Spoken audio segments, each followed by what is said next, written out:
السلام علیکم ورحمۃ اللہ وبرکاتہ۔ Learn Quran word by word اور عابد راجہ چینل کی طرف سے آج میں دعا اور بد دعا کے بارے میں جو احادیث ہیں وہ آپ کے سامنے رکھوں گا، آپ کو سناؤں گا۔ انشاءاللہ امید کرتا ہوں کہ جو احادیث میں آپ کو بتاتا ہوں آپ لوگ اس پہ عمل بھی کرتے ہیں۔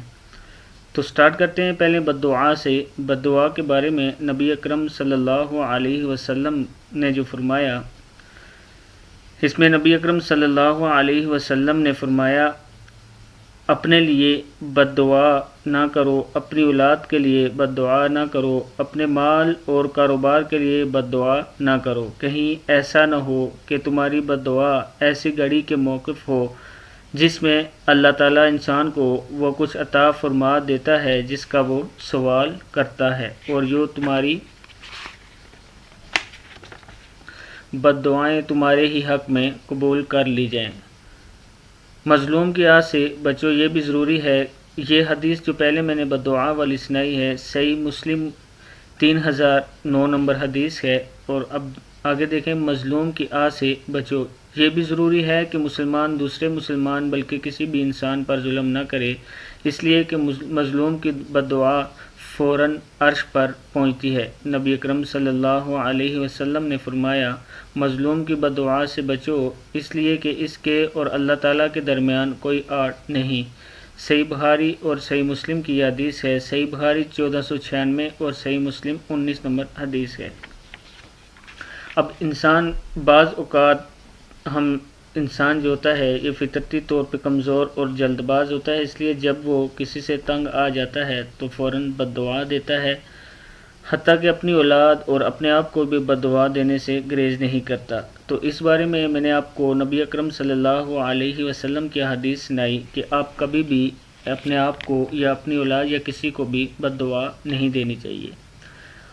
اب اس کے مقابلے میں اب دیکھیں کہ دعا جو ہے اس کے بارے میں نبی اکرم صلی اللہ علیہ وسلم کیا فرماتے ہیں۔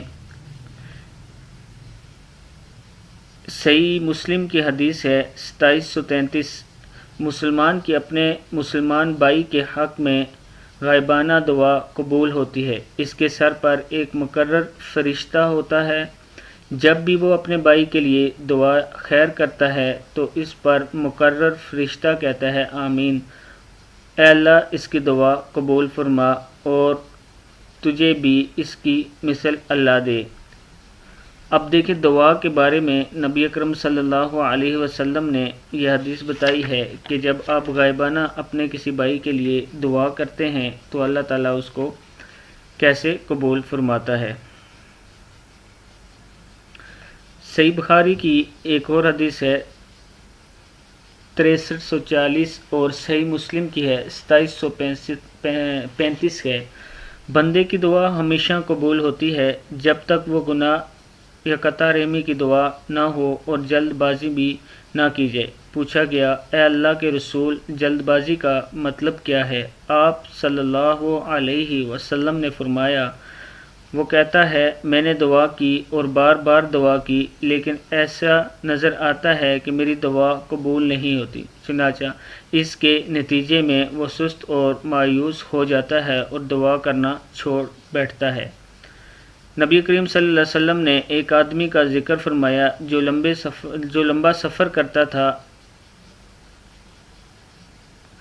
پر گندا حال گرد و غبار میں اٹا ہوا، اپنے دونوں ہاتھ آسمان کی طرف بلند کرتا اور کہتا،